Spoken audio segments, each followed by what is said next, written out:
Do you love TV shows? We do too. Hello, everyone. I'm Jeff. And I'm Anna, and we're the hosts of We Judge a Show by Its Pilot, a podcast hosted by us, a married couple with an endless love for TV. Whether you're searching for a new favorite series or ready to revisit an old classic, we're here to guide you through an infinite world of TV shows. Each episode, we watch and discuss the pilot for shows while also sharing personal stories that parallel the storyline. So if you're tired of endlessly scrolling and not sure what to watch next, tune in and let us do the searching for you. We Judge a Show by Its Pilot. New episodes every Tuesday and Friday, wherever you get your podcasts. Your new favorite show is just one click away. Hey everyone, Jeff here. Just wanted to, before listening to this episode, just to let you know that we do discuss sexual assault, and Anna was brave enough to tell her story of when she was sexually assaulted. And just wanted to give everyone a kind of a trigger warning and let you know that we discuss this subject, and it was a tough episode to record and a tough episode to edit and to listen back to, but we felt like it was important to tell the story and just to let everyone else out there know that if you or anyone you know has been assaulted, I can't stress enough that telling someone is so important, whether it's a family member or a counselor or if you want to call a help hotline. Just know that you're not alone. And so here is the episode. Hello, everyone. Welcome back to our pod. Hi, welcome back. How's it going? It's going good. We just had dinner. We did. And I have been super busy today for a Monday. You have been. And my boss was supposed to be coming into town, but the weather has delayed her, or actually canceled her This flight. weather's been really random. Last night it sounded like a train was coming through the house. It was, it's really weird. I was having really weird dreams, and then once I woke up, I was like, oh, it's because I always have weird dreams when it's storming. Yeah. So, yeah. You were out, too. Oh, yeah. And then, Oh, yeah. I love me a thunderstorm. Oh, yeah. And so this morning, it was still coming down pretty bad. And I was like, I just don't think my boss is going to make it, because she was flying in tonight. Her flight was at 8:30 Eastern, and she was supposed to land here at around 10:30. And I was like, her flight has to be delayed. And then I've heard in Atlanta, my friend Sue, her flight from Orlando direct to Atlanta was canceled because the weather's so bad in Atlanta. So that's crazy. Glad I'm not traveling today. Yeah. Back to the grind next week, travel wise. So Nice. Here's hoping all the bad weather is done this week for a little bit. Yeah. Yeah. All right, so we are continuing Anna Month. And we are entering the third, we'll say the third, we'll do this by chapter. Okay. I've decided just now. So Okay. this is chapter 3. Okay. This is college years. Right. You decided to go to college far away from home. Yes. How far away is New Orleans from West Monroe? Monroe. Monroe, sorry. Yeah. West Monroe, sorry. Family You're used to West Monroe because Yeah. that's where your family was. But Yeah. ULM, also formerly known as NLU, Northeast Louisiana University. It was about four and a half hours away from New Orleans. So Did you get like a tour? Did you ever visit the school before you went there? Well, yes. I don't know if I've mentioned this to you. This is where Rebecca went. Oh. Yeah. I didn't know So that. she had gone there from 1981 until the fall of 1982. Okay. So I knew about NLU. So my college choices, I went to Franklin, which was a very college prep school. I knew that I was not going to be going to anything like Ivy League or huge, just because I knew my parents could not afford that. Correct. And yeah. my mom did not want me to go to LSU because she thought it was too big. And my brother had gone to LSU, and not because of that, but she just thought it was too big for me. Yeah. I didn't want to go to McNeese or Southeastern because they were too close. Okay. I had visited Northwestern, which is in Natchitoches, Natchitoches, yeah. and I did not like Natchitoches. No offense to the town, really. It is really in the middle of nowhere of Yeah. Louisiana. There's just not a lot there. I did not know much about McNeese, which is in Lake Charles. Yeah. And I didn't want to go to Lake Charles either. And then the other choices Like ULL. were ULL, which was the University of Southwest Louisiana at the Gotcha. time. I didn't want to go there because my godparents lived in Lafayette. And I just Gotcha. felt that was Yep. too easy for too my mom to close. come and visit. Because Still I was too like, close. Yeah. well, it was too close, but an easy reason to come and visit. Gotcha. Because Damn. my mom and my you really just wanted to be away from your Oh, I It's did. just really funny. I yeah. really did. There was a method to my madness. Yeah. And so I felt like Lafayette was too easy for my mom Yeah. to say, "Oh, I'm going to come visit Oh, I'm already Joanne, and I'm in going to the come area." visit." Yeah. So what are you doing? There's nothing really in the Alexandria area, Yeah. public school wise. There's Louisiana College, which it's something else now, but that's a private Baptist Yeah. college. So really, and then the same for Shreveport. There's like Yeah. Centenary, but again, that's a private school. So I had visited my sister actually and stayed a weekend. I don't know how I got there, honestly. And I knew about it. I had gone to orientation with her. Mm-hmm. And so I knew of it. I applied for a scholarship position as a university hostess. And I got that position. And so I had a scholarship to go. Okay. And it was very inexpensive. I think I still have one of my old fee statements, including my scholarship, Yeah. tuition, fees, and room and board, not including books. So books Yeah. were separate. I think my total bill was something like $1,200 Yeah. a semester. Mm-hmm.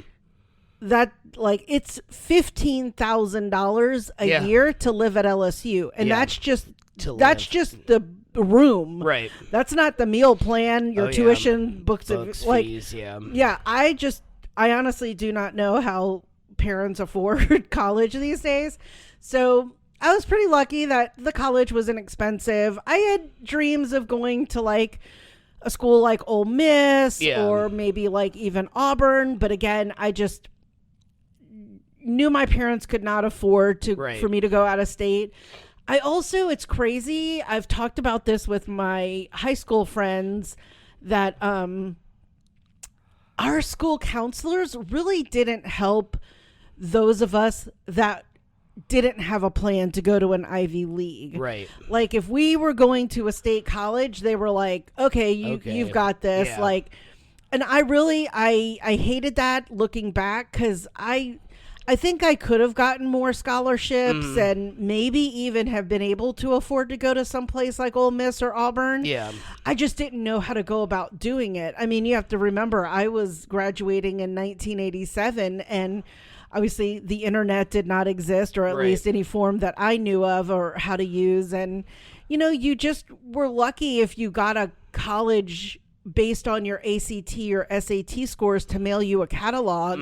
Like that's how you knew about them. I Yeah. mean, I knew about schools that were close by or classmates ahead of me that if they went to. So yeah, those Yeah. were my choices. That's how I decided. My sister had been, I got a scholarship and it was far away enough that my mom couldn't just be like, "Oh, hey, I'm here." All right. Yeah. All right. So we got our backstory. Sorry, that was long. That was okay. This was 100% intentional. Okay. I have planned something, and I did not tell you about it because that's my favorite thing to do in the whole wide world. Okay. So I wanted your backstory before we do the episode and series information because Okay. this is about your first day at college. Right. So you've been accepted into ULM. It was called something different. Yes, at LU back in the day. And okay, so you've been accepted. And so now we got your backstory. So now you're going to give us an episode and series information, and then we're going to start talking about your first day of college and all that stuff. All right. The Sex Lives of College Girls. Welcome to Essex. The Sex Lives of College Girls is an American comedy drama series that premiered on Max on November 18th, 2021. The series currently has 3 seasons and 30 episodes.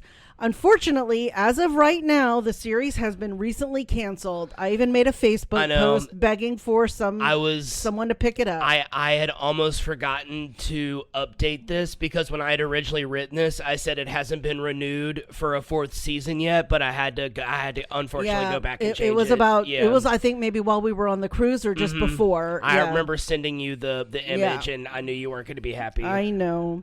The Sex Lives of College Girls was created by Mindy Kaling and Justin Noble. Kaling is probably best known for playing Kelly Kapoor, the talkative, high-energy customer service representative from The Office. She began as a staff writer and would later go on to create The Mindy Project, Never Have I Ever, and most recently, Running Point. Noble got his start as a story editor for Brooklyn Nine-Nine and met Kaling while writing for Never Have I Ever. The pilot was co-written by Kaling and Noble and was directed by David Gordon Green. Green is best known for directing comedies such as Pineapple Express, Your Highness, Eastbound and Down, and The Righteous Gemstones. He frequently collaborates with college friend Danny McBride, but has directed other things such as the newest Halloween trilogy and The Exorcist Believer. This series centers around 4 college freshman girls attending the fictional Essex College in Vermont. The main cast includes Pauline Chalamet as Kimberly Finkel, a hardworking, optimistic student from a working-class family in Gilbert, Arizona, with hopes of becoming a lawyer. Amrit Kaur as Bella Malhotra, an unfiltered, sex-positive Indian American from New Jersey who aspires to become a comedy writer. Renee Rapp as Leighton Murray, a wealthy, bright student from New York that is known, who she is known for being closed off and very private. Alia Chanel Scott as Whitney Chase, an overachieving soccer star from Seattle, who is also the daughter of a senator. Gavin Leatherwood as Nico Murray, a member of Theta Pi Delta fraternity and Leighton's older brother.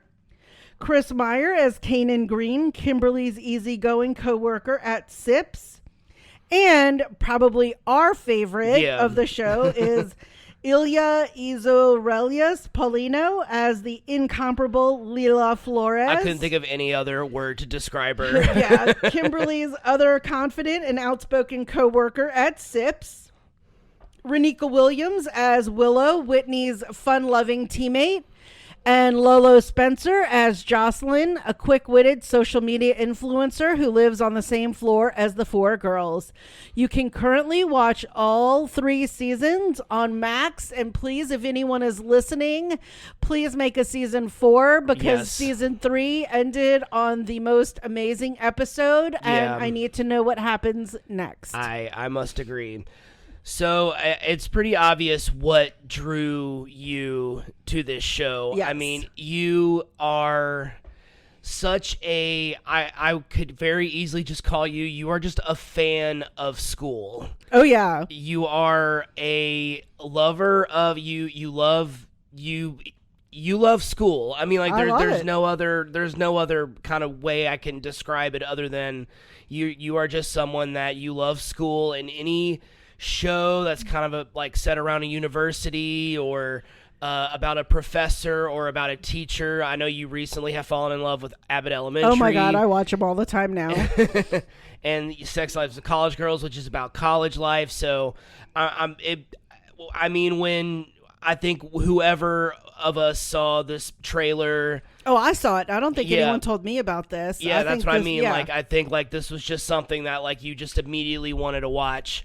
And pretty easy to know why, but is there anything specific that you love about this show? Well, I thought it was interesting. First off, I mean, the title in and of itself is pretty much in your face. Right. I mean, it is like Sex Lives of College Girls. Here it is. Right. Like, this is what we're talking about. And I think I was really just intrigued about that. Yeah. Because I feel like there are a lot of stories to tell about the sex lives of college girls. And so I think I wanted to see that. Yeah. And of course, it was Mindy Kaling, so Right. I love her. So that was an easy draw as well. But I really do think that even after the pilot, like, I loved all the characters. I thought Right. they all really worked well together. But for me, it was truly the title of the show. I felt like maybe they were going to talk about it. Yeah. Like, it wasn't going to be, like, perfect. Right. And, like, nice and tidy. And that's what I wanted to see. Yeah. So, yeah, that was it. Yeah. Yeah, I mean, I didn't know anything. I mean, I kind of went in just the same as you. I kind of just went in. The title alone is like, okay, well, that is going to draw your attention. And knowing Mindy Kaling, and then kind of, just kind of seeing kind of the trailer, I just remember being like, okay, yeah, I'll watch that. You never know if a show's going to turn into something that you love, and you never know if you're going to, a show that you would keep watching even after it ends. And this was just one of those shows that I just immediately fell in love with, that I just like immediately was just like, because I didn't go to college, and you and I had completely different experiences, and I really always felt like I missed out on going to college and having like an on-campus living experience, and I've always been very envious of people who did that. And this is kind of my way of kind of living vicariously through this show, and Yeah. kind of just being like, I wonder, and it makes me wonder like what kind of roommate I would be of the four main girls. Like, which one would I be? And would I be the one that's trying to just desperately be friends with everyone? Would I just be the sex positive one? Would I be the overachiever? I would probably be. I always relate to Leighton because she's so closed off and so private, and I'm sure that's how I would have been. Yeah. Living in a dorm. But I think you would have also been pretty social. Yeah, Like, I used to be pretty cool. So I used to be a lot of fun. You still are. I used to be kind of cool. But yeah, like I really just loved, and I immediately loved the dynamic. I forgot watching the first episode how much I just like immediately loved Bella. Oh and my gosh. how I just immediately loved Kanan, and I love Kanan and Leela. Yeah. I love them. And even the characters that like were kind of annoying, they were intentionally, like Kimberly, I think, is intentionally supposed to be kind of annoying, and I think Bella is intentionally supposed to be kind of annoying, but like even though they are, it's like very charming and endearing, and they just did a really good job of casting, and the show is so well written. And I remember when you watched the season, which is now considered the series finale, unfortunately, as of right now, the season 3 finale.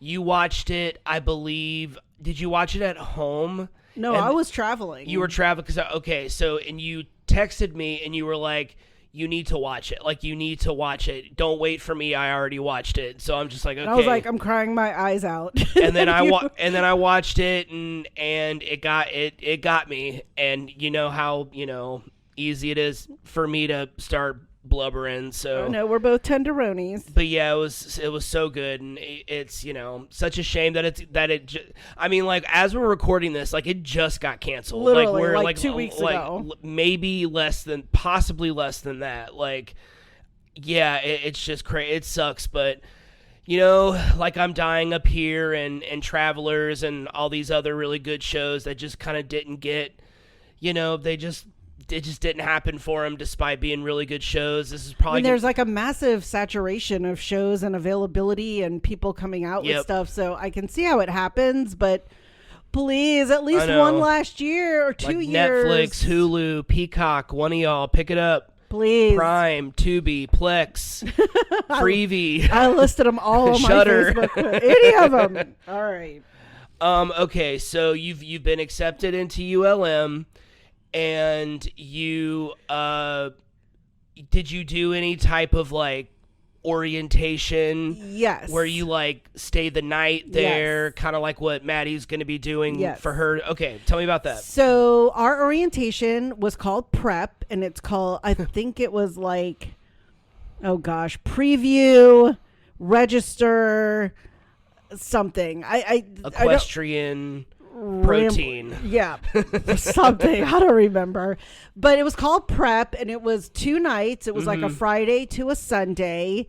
And your parents could stay, but since my sister had actually gone to NLU, ULM, my mom was like, oh, I'm not staying. I already did this with her. I already have been to this campus, and I know what's up, and you just need to register and go meet some people.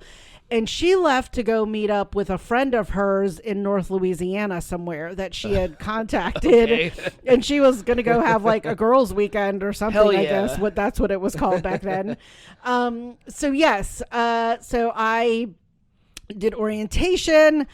I don't exactly remember how to spell her name. Okay.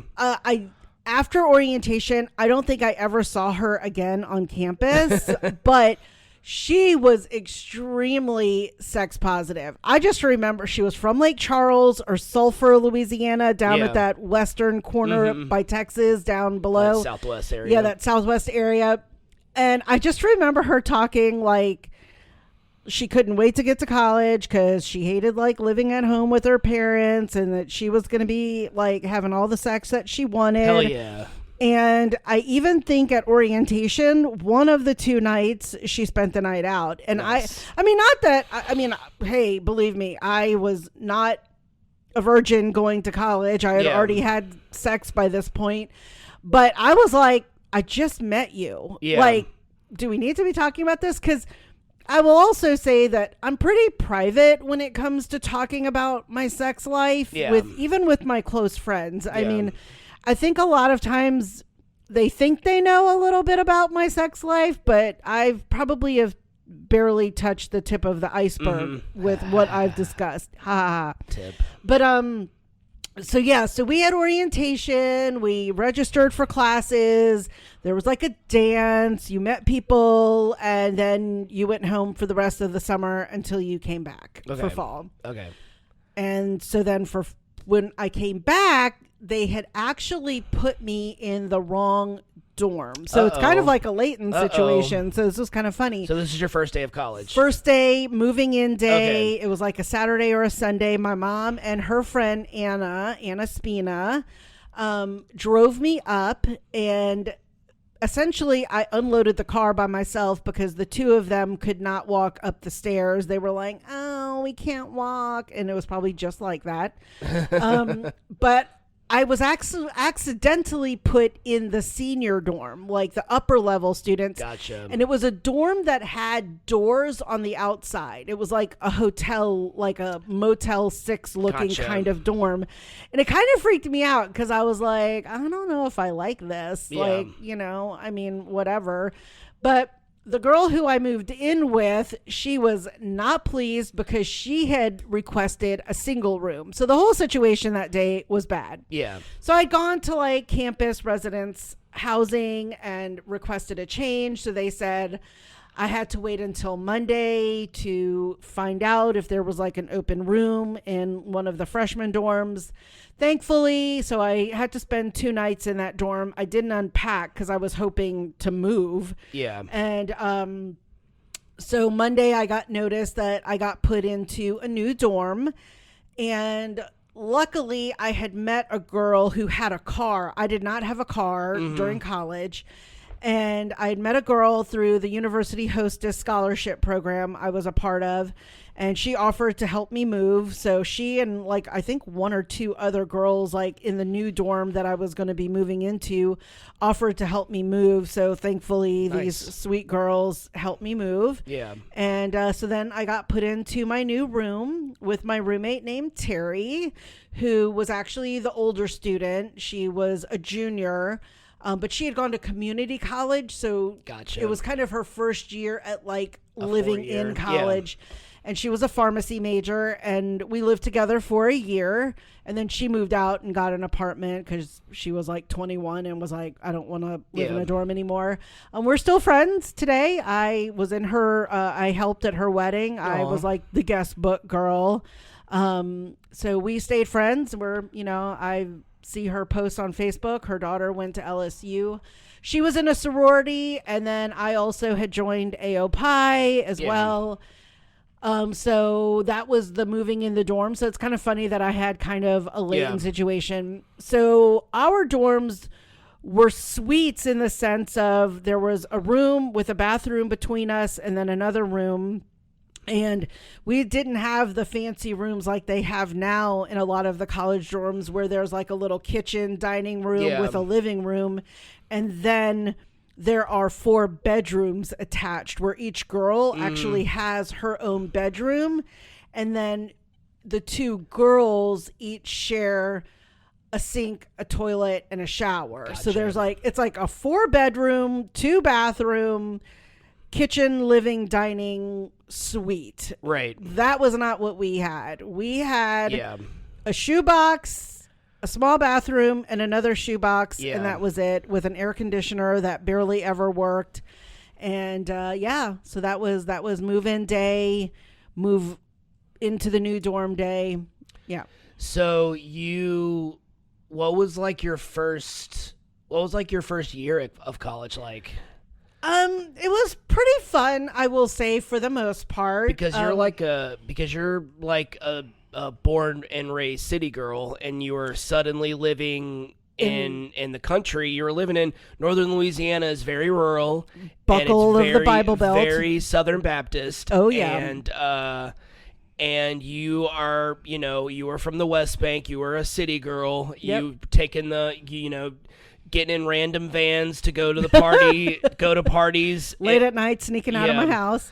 So was that like a culture shock? It was, because one of the very first nights that we were getting ready to go out, I remember the name of the bar was called Private Eyes, which is funny. That was like a song of Hall & Oates at the time. We didn't go out in New Orleans until like 8 or 9 o'clock. Yeah. I mean, that's when I tell people, like, my mom would drop me off and then I would take like the streetcar home. People were like, oh my God. But I'm like, that was just kind of normal. Yeah. I remember people started talking about going to like the on-campus dining cafeteria at like 5:30, and I was like, what? They're like, well, we have to get ready to go out. And I was like, what are you talking about? It's like 6 o'clock, like after we ate. And they were like, well, the bars close at midnight. And I swear, I was like, bars close at midnight? I was like, what? Because I mean, for the most part in New Orleans, I mean, at least till 2 o'clock. In some bars in the quarter. Baton Rouge is the same. Yeah, they don't close until the last person is out the door, if that happens. It's 2 a.m. if it's 2 a.m. in Baton Rouge. Yeah. So I was jolted. I will also say I was pretty jolted into the concept of college town going out, where there were lots of ladies' nights. Yeah. Where ladies got in free and you could drink for like a quarter. I mean, you could get like wasted off of $5. I mean, or like even like $2. Yeah. You know, I was like, shit. The drinks weren't stout, but you know, I mean, you had like 5 in a row. I mean, like little cups or whatever. Chug 8 of those, you're gonna feel really good. Yeah. And you know, so that was going out. Also, frat parties. I remember frat midnight. Like there were like sprinklers, and there was like alcohol, like soaked fruit, and the garbage can punch, you know, just meeting guys left and right. So it was definite what I thought college was going to be like. So like one of my very first frat parties was fraternity midnight, and their rush recruitment was like maybe 2 or 3 weeks into the semester. Like it was different than the girls. And so their midnight, I want to say, was like on a Thursday night. And I remember going, a bunch of us from the dorm, because we were all sorority girls, like on our wing of the dorm. And we went to fraternity midnight, and I mean, I can honestly say was really drunk. I mean, Yeah. I was just wasted off of probably Everclear, or God only knows what the hell else was in the punch that they made. It was Everclear. Yeah. And so I remember I had like some class at the very front of campus, probably as far away from my dorm room that it could have possibly been. And I was really good. I was not going to ever skip class. Yeah. And I walked to this class completely hungover, like 7:55, made it to class.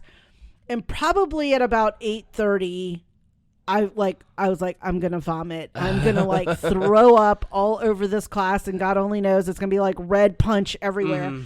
I managed to get up and I made it to the bathroom and probably puked for like 10 minutes straight, just heaving everything in my body. Sorry, TMI. And I was like, I cannot go back in this class. I mean, I probably looked white as a sheet. Yeah. I mean, I was And just you like, probably smelled like alcohol vomit. correct. Which is a very and I was probably sweating. a very as much. specific smell is when alcohol is just pouring out of your skin. You're sweating it all out and throwing it all up. It's a very specific scent. And Yeah, so I was sweating and probably like I Wow. looked sopping wet. Yeah. Plus I smelled and looked horrendous. So I sat out in the hallway and waited to see classmates also Yeah. walk out. And then I walked back in to go get like my book sack and my book. And then I walked back out and back to the dorm. And I don't know if I had another class that day, but I just distinctly remember having that, like, I think Yeah. it was like home ec or some elective class, but I just was like, oh my God, I can't do that again. Yeah. And I mean, I maybe got a little tore up several times over that first year, but that was probably a good lesson. Yeah. I mean, not a good, it wasn't great that I was like that hungover and vomiting, but Well, I mean, yeah. it was like a lesson in the sense of like, I've got to like definitely attempt to watch myself. The lessons are hard and maybe it takes a few times to learn them, Right. but that was one of them. So so what was like? So you lived on campus you technically went to college for 5 years. You had to do an extra year. yes. And you lived on campus the whole 5 years, right? Well, actually, I went straight after undergrad to get my master's degree. And then that was a little bit of a blip too. And I lived on campus for my first year of my master's in the Okay. sorority dorm. They let me live there because I Oh, didn't have a yeah. car. I remember that. Okay. But and my room was decorated super cute, so they always wanted my room to be one of the rooms because I had like a big photo wall and stuff. But yeah, so yes, I lived on campus for approximately 6 years. Wow. Yeah. Okay. So what was it just I feel like living on so you would really only go home on like holidays and summer. Yes. And that's the only time you would be. So pretty much majority, obviously 9 months out of the year, you were living on campus, and that was like your home. Yes. So what was that whole experience like as a whole of just living? It's just so. I'm sorry, it's just so bizarre, the idea to me, who never, obviously, like I said, never went to college. The idea of just living on a campus for that long and just being in like this, like I guess equivalent to like a neighborhood. I mean, I had a lot of friends that also lived off campus. Yeah. So I mean, obviously I left the campus, Right. but I loved living on campus. I mean, all my friends, their kids, and a lot of universities though, I mean, like I know at Ole Miss, they don't even have enough housing for freshmen, barely. So they force like sophomores to move off campus. But ULM at the time, I mean, had plenty of dorm space for the enrollment. I loved it because one, I didn't have a car. Yeah. That's true. Yeah. Everything was relatively close that I needed. Plus, I was a university hostess, so I had to be on campus a lot anyway. Yeah. To do like stuff for the president's office or for the like football team. If I had to work with recruits or go to do servings at the alumni center and like events like that. And then I also worked on campus for several years in the dorms. Like I would check in people and make sure doors were locked and stuff like that. So I loved being around people. Plus, again, it wasn't really an option. Yeah. The other thing was it was so cheap to live on our campus. I mean, right. To live in an apartment would mean my parents would have had to have like probably tripled what they were paying me. Utilities. Yeah. And I didn't have those bills. Right. And it's kind of funny when, parents today, their kids want to move out. And again, I know it's so different today. The cost is now done by third party. It's a lot of times not even the university's buildings, like they're not even running it. I know you had I know you were a little bit like Kimberly, like you had jobs and. Yes. So I had a dorm job. So that was another fun thing. Like I knew everyone that lived in the dorm. Like, I mean, cause I, worked in the dorm most of the time. Yeah. But we had like a beach. We also had a bayou where you could rent, kayaks to go like, kayaking. We actually had a bowling alley, like a bowling. Oh, that's cool. Yeah. So you could go bowling on campus. We had a natatorium where you could go swimming. And so I would go swimming. People I think like Lisa even took like water aerobics one year for a class. I loved playing tennis. A couple of us, had tennis rackets and we'd go like hit the ball. I took tennis. Oh, cool. Actually, I have a funny letter from my dad. I mean, you had to do 2 electives for an hour and tennis was one that you could do. And so I took that one semester. And I remember my dad, I think my mom had gotten my registration for the next semester and saw tennis. And my dad was like, why are you taking tennis? You already know how to play tennis. And so it was funny. Which that's crazy because as a university hostess, I got to work tennis matches and, work with the visiting teams. And I got to be really good friends with the tennis coach. Not like Whitney close to the tennis coach. I will make that clear. We were just friends. Actually, I am friends with him on Facebook. Nice. We still keep in touch. But when his wife, it was strange. I never asked about this relationship. His wife and his daughter lived in California and he worked 9 months in Louisiana as the tennis coach at our university. And he would go in the summer to live in California. And a couple of summers he let me live in his apartment. Later on, between junior and senior and then senior and first year of grad. And so I would cat sit for him and he would let me use his car. Oh, nice. And, and my roommate Pam one time moved in with me too. Yeah. And so I had her car.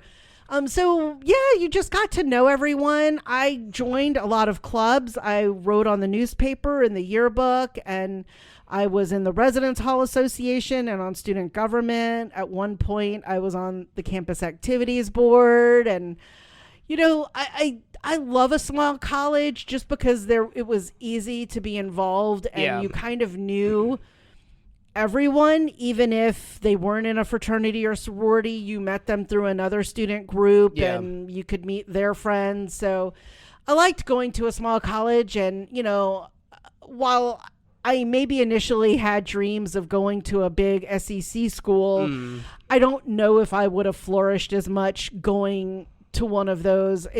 My mom was probably right. It would have been too big.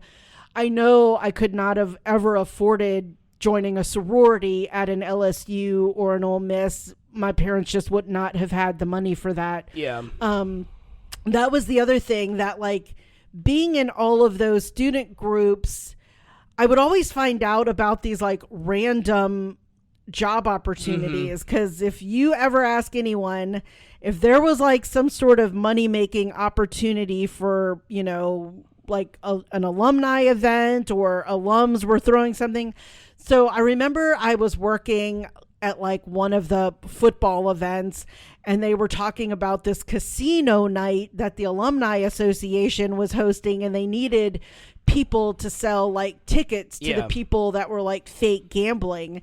And I was like, does that pay? And they were like, oh yeah, it pays like $10 an hour. Mind you, the minimum wage at the time was like $2.50. Right. And I was like, oh my gosh. I was like, how do I do that? And so I remember I made, it was like 5 hours of work. So I made $50, and then you got tips like for whatever. I think I went home that night with like $100. Nice. And I just was like, oh my gosh, I can pay my AOPI dues like all next semester, So that was like, I would babysit for alums that I would meet from AOPI or from like the offices. And so, I really liked our campus. It was small. It's changed so much. I go up for AOPI stuff every now and then. And it's a beautiful campus too. It has like a bayou running through it, and it's very lush and pretty. And I love it. So it was a good university to go to. That's good. Yes. Yeah. All right. So there is one story that I do want to talk about, and it's a little hard. I will probably get emotional, but we talked about it. And so I think one of the other reasons that I wanted to do this show was because as we watch Sex Lives of College Girls, I feel like a lot of the sexual experiences were somewhat, and I'll call it, neatly packaged. And I don't by any means mean that they were all perfect, because at one point Bella is sexually assaulted by someone on like this one of the student groups. It wasn't rape or anything, but it was definitely not consensual. And then Kimberly loses her virginity, and Layton struggles with her sexual identity. She has sex with a guy when she is not heterosexual. She is kind of closeted early in the series.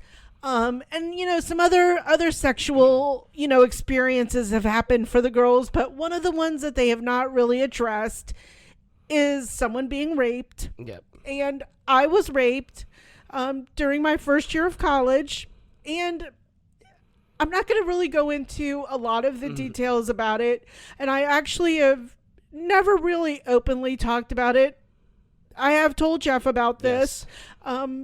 Probably if my sister is listening, or I doubt my brother listens, but I've never really talked to them specifically about being raped, but it was kind of what I would say, or what someone might say, is kind of a very common rape experience, where I had been at a fraternity party, and I just remember the party. It was a graffiti party. So you came in like a white shirt, and we were all like writing on each other. And it was definitely a time where I had too much to drink. Again, I'm not putting the blame on myself. I'm not saying I was drunk, so I deserved it. None of the regular blame methods are there. I wasn't dressed provocatively. There was nothing really strange or out of the ordinary that happened until a person offered me a ride home. And so, just to give you some perspective, the fraternity row was kind of past the tennis courts. They were technically, fraternity row was somewhere you could have walked back to the dorm, but it was maybe about a mile, but you could walk back. I mean, it was relatively easy to get back to the dorm.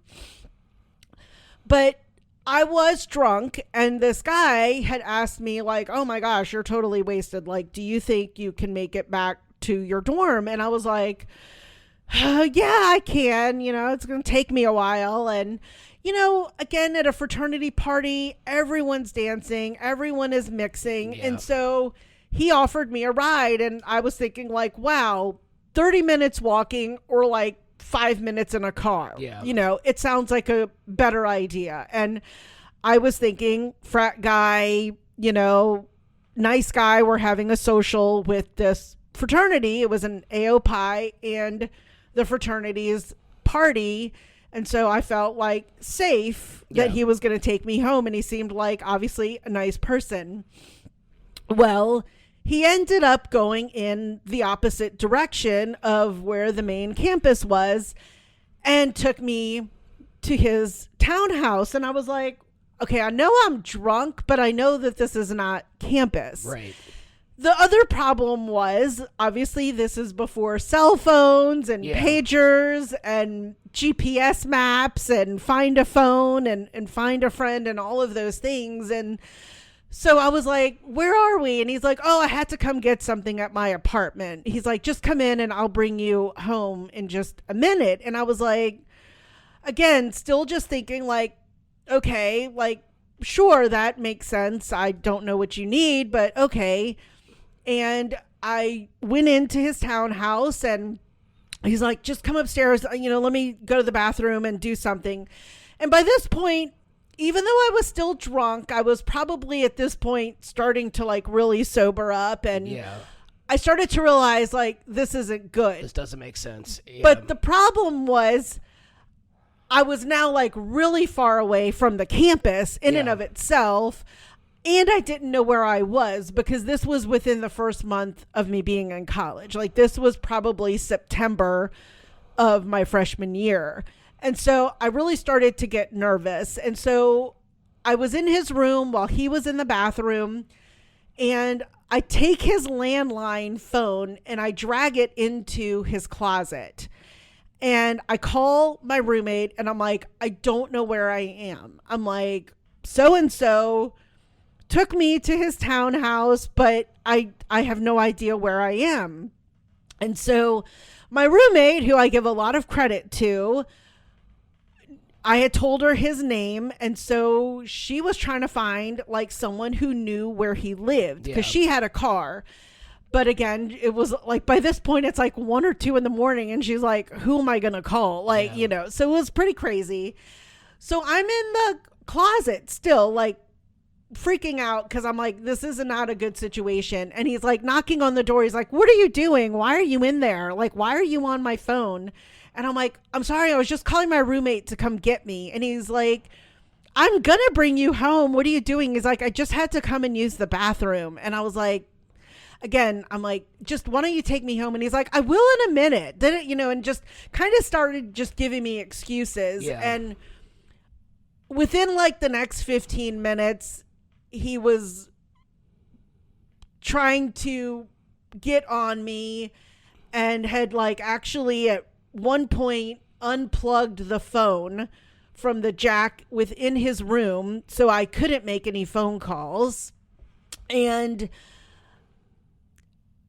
inevitably he was raping me. And I think what the thing that made me really sad afterwards, and obviously I was very upset because I had just been raped, was I just kept telling myself that I had put myself there. And I think that that's what a lot of rape victims do. And I guess I've never talked about it a lot because, not that I'm ashamed of it, but again, I look back on the story and have always been like, did I do this? Was I like responsible for it? And I obviously know I was not. You weren't. And you were not. And I know that, but it's like, I just, from that point on, and the fact that it happened so early in my college career and just other things that had happened afterwards in a really weird way, and it just will kind of make sense when I say it, it was a big reason why I did not date a lot. Yeah. I didn't trust guys a lot. And it was also a reason that I had a lot of gay guy friends. I felt like I could trust them because I felt no sexual like tension between them. Right. Like, and so what was just also kind of crazy because of it was, I think he inevitably talked about it. Yeah. That it was consensual. And I had somewhat developed a reputation for sleeping around. And I was just like, okay, like, and so there were guys that I think asked me out simply because they thought I would quote unquote put out. And I was like, I would realize that afterwards. And I was just always like, yeah, this is over with. And, you know, but it didn't ever stop those guys from telling guys we had sex when we hadn't. Right. And it was funny later in college life. I was like, if I had like $1 probably for every guy that had said we had hooked up, I'd probably be, you know, could pay my tuition, you know, and, Yeah. And I've never been a person that has denied who I've had sex with, or like I said at the beginning of the pod, I was not a virgin going to college, but that experience has also been a big reason why I don't like the phrase, like, you know, this does not define me, because it did define me. Yeah. And I don't mean that in a negative way. You know, while people might think like, well, he took your power from you, or he took your trust from you. Maybe he did those things, but I also think it did make me into a person I am today. It does make me want to help certain causes, like, you know, that I'm very big in helping STAR, which is the Sexual Trauma Awareness Resource. Shout out to Morgan and all the people at STAR. It's something that I quietly help with. Like, Morgan has asked me to help with like other events, and I'm like, no, I just like donating. I just like giving things. I don't want to be out there, you know, with things. But I decided to tell this story here, one, because I don't want to say it fit within the narrative of, you know, what we're talking about today, but it's definitely something that I think as we have a daughter getting ready to go to college, I never told my mother about this. Yeah. Not even until she died. And like I said, you know, I've never really spoken to my sister or my brother about it. And I don't know how my parents would have handled it had I told them. I think my dad would have been crushed. I think my dad would have probably have been like, I want you to come home. I don't want you to go there anymore. I don't want you to see this person. I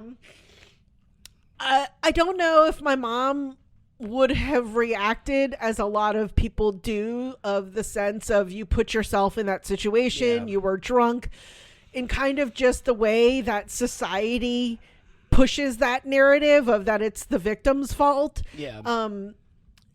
You know, I don't know how they would have reacted. I don't think I wouldn't say I was ashamed of what had happened, but I didn't want to give up college because of that. And I worried, I think, that my parents would have made me come home or made me change colleges or something because of it. So that was sadly my first month of college experience, and it did define me. I, again, you know, did become not very trusting of guys in college, and really only had one serious sort of minimal boyfriend junior year. I think I've talked about him, the one who cheated on me when I went home to my dad's funeral.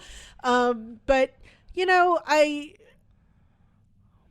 I've always wanted to talk about it, and it's just, I think, still hard for women to talk about being assaulted because they don't think people will believe them. Another sort of crazy thing with the advent of social media, which I will always say I am thankful that social media did not exist when we were in college or when I was in college, because I can only imagine how much my trauma would have been made even worse had social media been out there, what could have been said about me. I know what was happening at the fraternity houses, but I wonder if he ever looks back on what he did to me and thinks it was rape or that it was consensual. Because I really do think in his mind, because I finally conceded because I just wanted to get home, Yeah.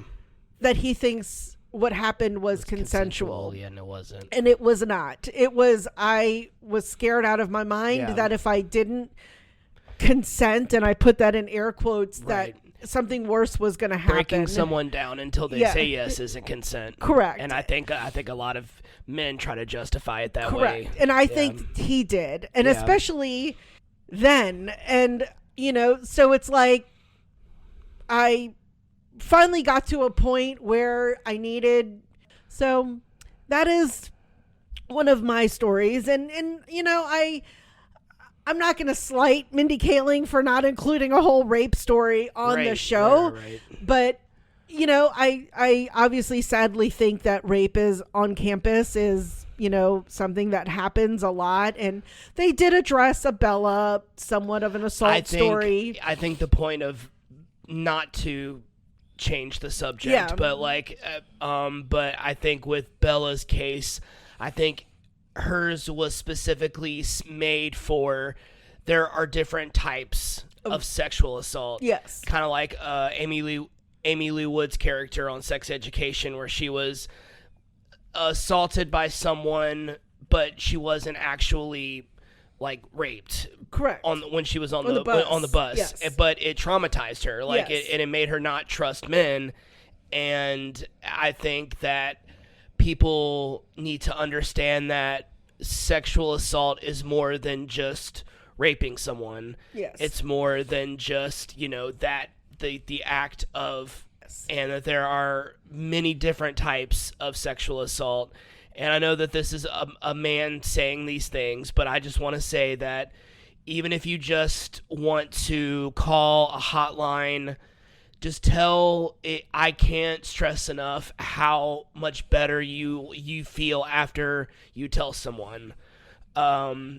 If you don't want to press charges, if you don't want to make things public, we both understand that that's not maybe something you want to do, but just tell someone. Just tell someone. And if you're in Baton Rouge, you can always contact STAR. Yes. They're available. They have help and free legal help for you as well. So I love the work that they do, and that's why I support them. Same.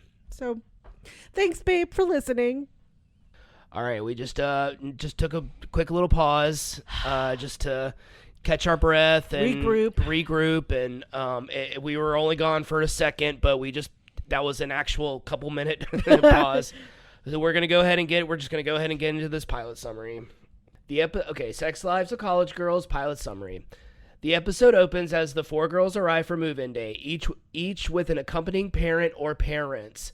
Bella arrives at their dorm first, and Kimberly follows. They begin to chat, mentioning Whitney Chase, whose mother is a senator. Enter Whitney and her mom. Senator Chase introduces herself, then sets some ground rules. Finally, Leighton arrives, only she's surprised to see everyone else. She was expecting to room with her two best friends, Esme and Francesca. She goes to ask them about it, and she goes to ask them about it, saying she'll get it sorted. In the meantime, the group heads to a meeting with their FAF, faculty advisor and friend.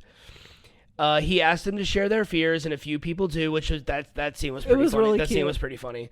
Leighton, however, finds the exercise pointless. A little later, they head to the dining hall where they begin to bond a little bit more. Whitney goes to soccer practice where she shows off her skills. In the locker room, a girl named Willow commits Whitney, which later on in the series, Willow becomes like one of my favorite characters. Oh yeah, I love her. I mean, like we're probably gonna end up saying that about every character, but they give her some of the best one-liners, especially with her dad, with Whitney's dad in season 3. Like all of the that whole storyline is so funny. Anyway,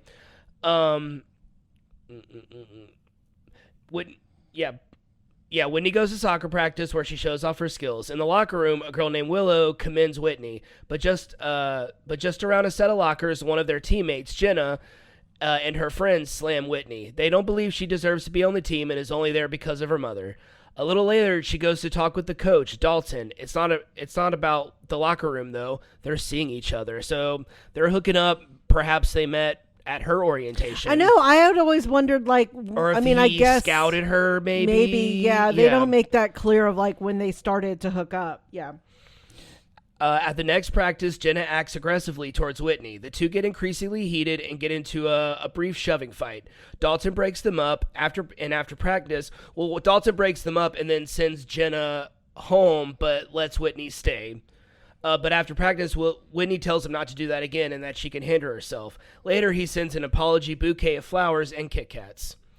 Kimberly is hired for a work-study job at the Campus Cafe Sips, which is my favorite plot storyline of every episode. Yes. Just the three of them, my three favorite characters, while she gets along with her boss, her two co-workers, Leela and Kanan, who are two of my favorite characters, don't seem too thrilled. During one shift, Kimberly goes to talk with Kanan and she's just trying a little too hard she makes it very clear that she comes from a very small town in Arizona she says it's mostly white people and she's never had a black friend before. Yeah. And, she's being very sweet and sincere, but and trying also to be PC. Is definitely. It black? Is it African American? What should I call you? And so, yeah. Yes, but so Kanan leans into this a little bit and tells her an obviously fake sob story, says that like his mom's addicted to crack and that he has to send money to his mom and just hopes that she doesn't spend it on crack, and then tells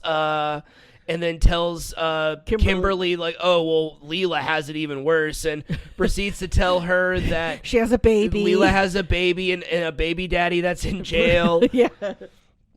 So the next shift, Kimberly talks to Leela, mentioning how inspired she is by Leela's also fake story. She soon realizes the two are messing with her, and she gets upset. They continue messing with her, but this time she catches on much more quickly. Again, she scolds them. She just wants to make new friends. Soon, Leela and Kanan warm up to her a bit. During another shift, Kanan is sweeping, and a group of guys walk past and drop trash right in front of him and continue walking.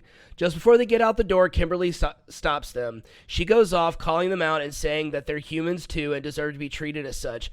After that, the guys pick up their trash and leave. That's like my favorite scene of the whole episode. So I'm kind of... This doesn't all happen in order. I'm kind of just saying what happens with each character in the episode, and then all of their stuff together kind of comes after that. Layton goes to get her roommate situation sorted out. Unfortunately for her, it wasn't a glitch in the system. Her supposed best friend stated they didn't want to room with her on their applications, which was actually really funny to see. It was just like please don't room us with Layton. Please do not room us with Layton Murray. She goes to confront Esme and Francesca about it. They reveal that they don't view their group as friends the way Layton does. They feel like they don't know her. Layton doesn't agree. Angry and hurt, she storms off. But they mention, so this is a little bit of foreshadowing, that she seems very closed off. Right. And that she doesn't open up to them and they don't really know her. Right. Which you'll learn in a little bit. Later, Layton lies in bed. Kimberly offers her a burrito, which she doesn't take, and lets her know the others are playing Uno in the common area. During their game, another student named Nico arrives, and Bella, Whitney, and Kimberly are literally speechless because Nico's pretty hot, I must say. Nico's looking for Layton. Nico's looking for Layton. Bella makes a comment about how lucky Layton is, which is when Nico reveals that he is Layton's brother. And then, of course, Bella has to be pervy and hug him. We're practically family. It's like hugging a statue. They go outside to talk. Nico tries to comfort her about Esme and Francesca. Soon, she also admits that she's been treating her actual roommates like garbage. So, Nico suggests she apologize and try again. Her idea of an apology is to get them new iPads, right. Which, hey, you can buy my love. So, especially with the roommate situation. But more than that, Layton hopes they can start fresh, and the others accept. Of course, they just got new iPads. Right. Bella attends orientation for the school comedy society called Catullin, an exclusive gig. As the new writer submissions begin, Bella catches one of the editors, Eric, who you love and we love from Jury Duty. Oh my gosh, Jury Duty. She's eager to share her ideas, him not so much. He essentially pre-rejects her.